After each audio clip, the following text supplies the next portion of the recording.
प्यारे बच्चों नमस्कार। हमारा चैप्टर चल रहा है संतुलन कीमत और मांग और पूर्ति की शक्तियों में परिवर्तन और संतुलन कीमत पर प्रभाव। ये हमने कल किया। आज हम करेंगे मांग व पूर्ति में एक साथ परिवर्तन। अगर मांग और पूर्ति में एक साथ परिवर्तन हो तो संतुलन कीमत कैसे प्रभावित होगी। तो इस चीज़ को हम दो तरीके से करेंगे। पहले कि मांग और पूर्ति में एक साथ बढ़ोतरी हो जाए, दूसरा मांग और पूर्ति में एक साथ कमी हो जाए तो संतुलन कीमत पर क्या प्रभाव पड़े। मांग और पूर्ति में एक साथ वृद्धि हो, एक साथ मांग भी बढ़ जाए पूर्ति भी बढ़ जाए तो संतुलन कीमत पर क्या प्रभाव पड़ेगा। पहला रेखा चित्र हम देख रहे हैं। ये एक्स एक्सिस पर कीमत ली है, वाई एक्सिस पर कीमत ली हुई है, एक्स एक्सिस पे मात्रा ली गई है। ये जो है वो मांग वक्र है और एस एस पूर्ति वक्र है। यहाँ संतुलन है, मांग और पूर्ति बराबर हैं। ये संतुलित कीमत निर्धारित हो जाती है ओपी, और ये संतुलित मात्रा है ओएम। यहाँ तक तो हमने उस दिन भी किया था, कल भी किया था। आगे है जब एक साथ परिवर्तन हो तो अब हम मान लेते हैं मांग भी बढ़ जाती है, इसलिए मांग वक्र ऊपर शिफ्ट होकर के D1 हो जाता है। पूर्ति भी बढ़ जाती है तो पूर्ति वक्र भी ओरिजिनल वक्र के दाईं तरफ शिफ्ट हो जाता है। नया पूर्ति वक्र S1 हो जाता है। नया मांग वक्र नए पूर्ति वक्र को जहाँ काट रहा है ये संतुलन बिंदु, ये संतुलित कीमत तय होती है ओपी और संतुलित। यानी संतुलन कीमत में कोई प्रभाव नहीं पड़ रहा है। क्यों नहीं पड़ रहा है? जितना मांग में परिवर्तन हो रहा है, जितना मांग बढ़ रही है उतनी ही पूर्ति बढ़ रही है। यानी जब मांग और पूर्ति में समान अनुपात में परिवर्तन हो, बराबर परिवर्तन हो तो संतुलन कीमत पर कोई प्रभाव नहीं पड़ता है। संतुलन कीमत स्थिर रहती है और मात्रा बढ़ जाती है। अगली बात आ जाती है कि जब मांग और पूर्ति एक साथ बढ़ जाए लेकिन मांग में ज़्यादा वृद्धि हो पूर्ति की तुलना में, तो ये शुरू का मांग वक्र है, ये आरंभिक पूर्ति वक्र है। दोनों यहाँ संतुलन की स्थिति है, मांग और पूर्ति बराबर है, ये संतुलित कीमत तय हो जाती है ओके। अब मांग बढ़ जाती है, मांग बढ़ जाती है तो मांग वक्र ओरिजिनल वक्र के दाईं तरफ शिफ्ट हो जाता है, ये नया मांग वक्र है। पूर्ति भी बढ़ जाती है लेकिन मांग से कम बढ़ती है, तो पूर्ति बढ़ जाती है तो पूर्ति वक्र भी दाईं तरफ शिफ्ट हो जाए। नया मांग वक्र नए पूर्ति वक्र, ये संतुलन बिंदु है। ये बता रहा है कि कीमत यहाँ तय होगी जो कि संतुलन कीमत पहले वाली से ऊपर है। यानी जब मांग और पूर्ति दोनों बढ़ जाएं और मांग ज़्यादा बढ़ जाए पूर्ति से, ये देख लेना मांग में तो इतना परिवर्तन और पूर्ति में थोड़ा परिवर्तन है, पूर्ति वक्र इतना ही शिफ्ट हुआ है। यानी तो मांग में ज़्यादा वृद्धि है। जब मांग में ज़्यादा वृद्धि हो तो संतुलन कीमत बढ़ जाती है। तीसरा है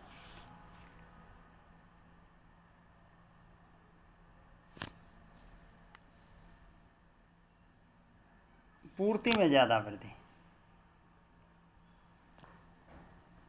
ये रेखा चित्र जो हमारा ये ठीक नहीं है,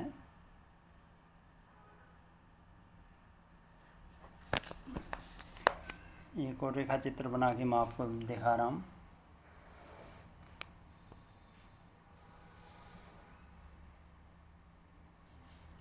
ये मांग वक्र है, ये पूर्ति वक्र है,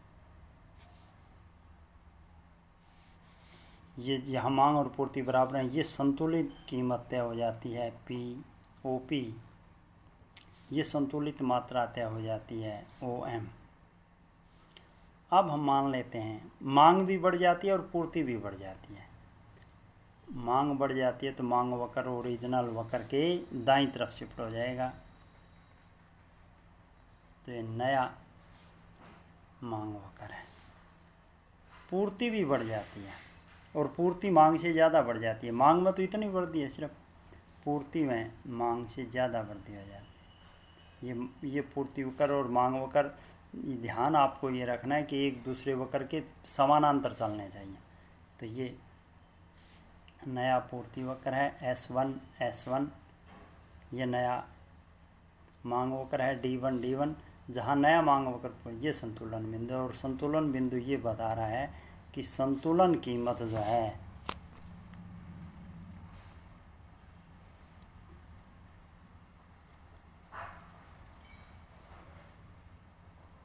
घट रही है, संतुलित कीमत कम हो गई। अब एक साथ कमी हो जाए, मांग और पूर्ति दोनों में एक साथ कमी हो जाए। अब ये रेखा चित्र देखिए, ये मांग वक्र है, ये पूर्ति वक्र है, ये संतुलन बिंदु है। ये मांग वक्र, ये पूर्ति वक्र बराबर है, ये संतुलित कीमत तय होगी। ये अब मांग कम हो जाती है तो मांग वक्र दाईं तरफ, पूर्ति कम हो जाती है पूर्ति वक्र ओरिजिनल वक्र के दाईं तरफ, ये ओरिजिनल वक्र इसके दाईं तरफ यहाँ। अब हम देख रहे हैं संतुलन कीमत में कोई परिवर्तन नहीं होता, लेकिन पूर्ति घट जाती है, मात्रा घट जाती है। यानी कहने का भाव, जब मांग और पूर्ति में समान अनुपात में परिवर्तन होता है, चाहे समान अनुपात में कमी हो चाहे समान अनुपात में वृद्धि हो, संतुलन कीमत पर कोई प्रभाव नहीं पड़ता है। दूसरा रेखा चित्र देखिए, मांग कम हो जाती है तो ये मांग में कमी का वक्र है, पूर्ति कम हो जाती है तो ये पूर्ति में कमी का वक्र है। तो पूर्ति ज़्यादा कम हो गई है,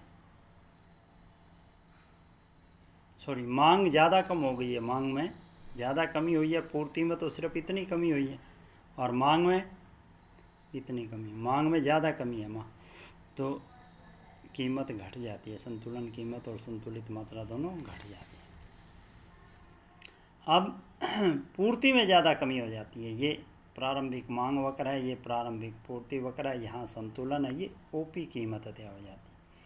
अब पूर्ति कम हो जाती है, पूर्ति कम हो जाती है तो नया पूर्ति वक्र, कमी का पूर्ति वक्र S1 हो जाता है। मांग भी कम हो जाती है, तो पूर्ति में तो इतनी कमी हो रही है, हम देख रहे हैं नया पूर्ति वक्र इतनी कमी, मांग में इतनी कमी है, थोड़ी कम हो, मांग कम तो हो रही है लेकिन पूर्ति की तुलना में कम हो रही है, तो नया पूर्ति वक्र नहीं मांग वक्र को जहाँ काटेगा तो ये संतुलन कीमत तय होगी, जो कि पहले वाली से ऊपर है। यानी जब मांग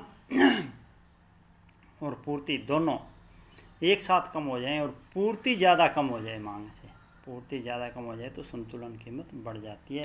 तो ये आपने रेखा चित्र अपनी कॉपी में अच्छे से बनाने और इनको लर्न करना है। धन्यवाद। जय हिंद।